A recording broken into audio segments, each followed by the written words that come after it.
Chicken biryani পুরো hotel স্টাইলে আপনারা এইভাবে বিরিয়ানি বানালে হোটেলের স্বাদ পাবেন। দেখুন, দেখেই তো বোঝা যাচ্ছে যে বিরিয়ানিটা কত সুন্দর টেস্ট বা দেখতে হয়েছে। প্রথমে আমি চালটাকে ভালো করে ধুয়ে নেব। চালটা আমি ধুয়ে এক সাইডে রেখে দিলাম। এবারে চিকেনটাকে পিস পিস করে কেটে নেব। কেটে নেওয়া হয়ে গেছে। চিকেনটার মধ্যে স্বাদ অনুযায়ী লবণ, হলুদ গুঁড়ো পরিমাণ মতো, আদা পেস্ট পরিমাণ মতো, রসুন পেস্ট পরিমাণ মতো দিয়ে ভালো করে আমি চিকেনটাকে ম্যারিনেট করে নেব। তো চিকেনটাকে আমার ম্যারিনেট করে নেওয়া হয়ে গেছে। এবারে প্রেসার কুকারের মধ্যে আমি আলুটাকে সিদ্ধ করে নেব। প্রথমে আলুটা কেটে কেটে নিয়েছি এরকমভাবে পিস করে। এর মধ্যে লবণ দিয়েছি স্বাদ অনুযায়ী আর হলুদ দিয়েছি, দিয়ে কিছু জল দিয়ে এটাকে আমি ভালো করে সিদ্ধ করে নেব।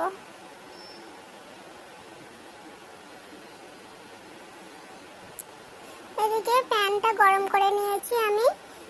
গরম করে নিয়ে মশলাগুলো আমি ভালো করে ফ্রাই করে নেব।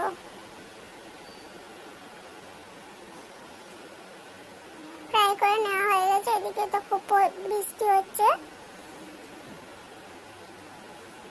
এবার মশলাগুলো আমি নামিয়ে নেব মিক্সি জারের মধ্যে। তারপর ওই কড়াইয়ের মধ্যে আমি পরিমাণ মতো রিফাইন তেল দিয়ে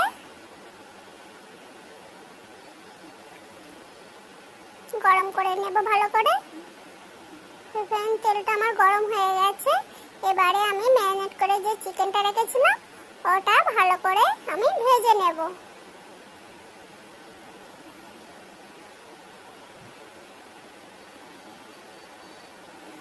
চিকেনটা আমার প্রায় ভাজা হয়ে গেছে। এবারে আমি সব চিকেনগুলো নামিয়ে রেখে দেবো।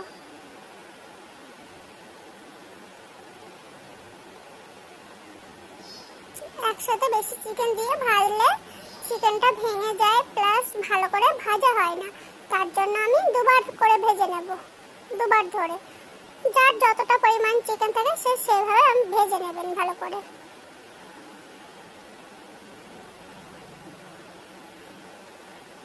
আমার চিকেনটা সব ভাজা হয়ে গেছে। এবার সবটা নামিয়ে রেখে দেবো আমি।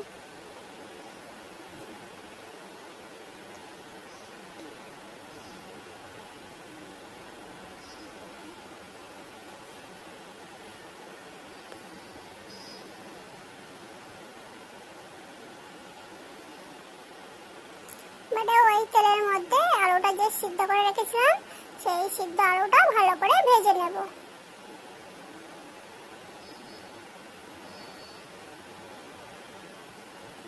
আলুটা ভাজা হয়ে থাকে।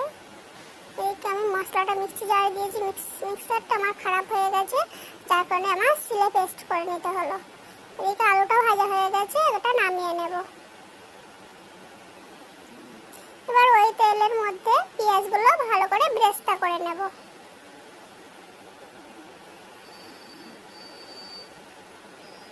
পেঁয়াজের ব্রেস্ট আমার হয়ে গেছে, এটাকে আবার নামিয়ে নেব। এক সাইডে রেখে দিয়েছি। এদিকে মশলা গুঁড়ো হয়ে গেছে। আদা গুঁড়ো করেছি, বেশি গুঁড়ো করিনি। এবারে একটা পাত্রের মধ্যে জল গরম করতে দিয়েছি, আর ওই জলের ফুটে ওঠার মতো হয়ে গিয়েছে। এবারে আমি চালগুলো যেটা ধুয়ে রেখেছিলাম ওটা দিয়ে কিছু কিশমিশ দিয়েছি। আপনাদের ভালো লাগলে দেবেন, না লাগলেও দিতে পারেন না, এটা আপনাদের ইচ্ছা অনুযায়ী দেবেন।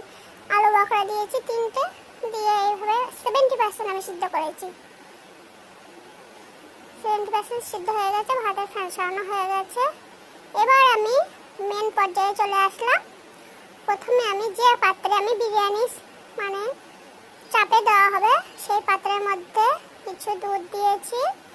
এখানে যে চিকেনটা ভেজে রেখেছিলাম, আলুটা ভেজে রেখেছিলাম, ওগুলো দিয়ে দিয়েছি। যাতে চিকেনটা সফট হয় খুব সুন্দরভাবে। এবারে বিরিয়ানি মশলাগুলো ভালো করে ছড়িয়ে দিলাম। দেওয়ার পরে এবার ভাতগুলো আমি সব দিয়ে দেবো।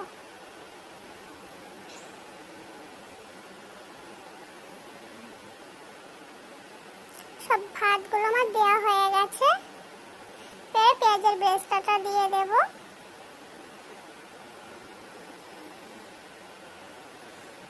দিয়ে এবারে কেওড়া জল দেব পরিমাণ মতো।